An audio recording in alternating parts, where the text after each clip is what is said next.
Today I'm going to show you a few records that I've bought recently.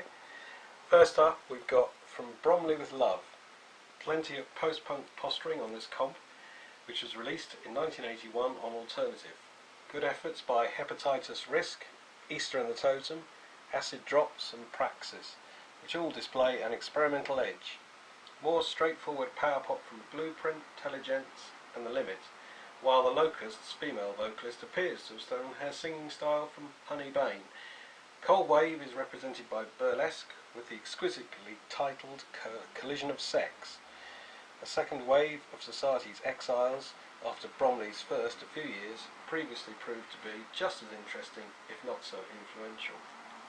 Moving north now to Sheffield, Bouquet of Steel comp came out on Aardvark, who hoovered up a fascinating collection of groups from jet-propelled punkers Repulsive Alien to mod revivalists The Negatives.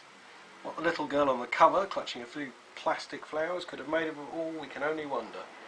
More likely she was a devotee of the stock Aitken and Waterman ship factory, which darkened pop a few years later, than a champion of efforts by the Flying Alfonso Brothers, Artery, Musical Janines and other party games, Comsat Angels, Scarborough Antelopes, Disease, Vendino Pact and the Shy Tots.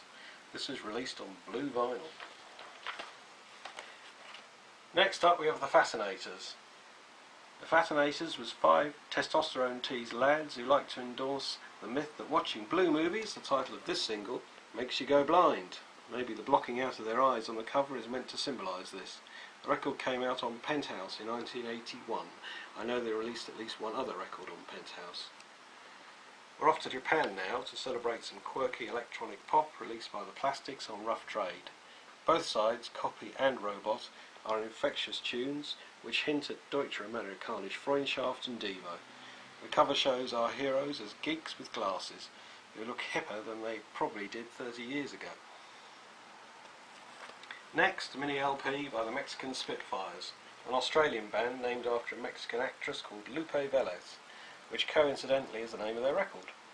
This is accomplished indie pop, all 6 tracks offer sumptuous hooks, and apparently it's quite hard to find these days.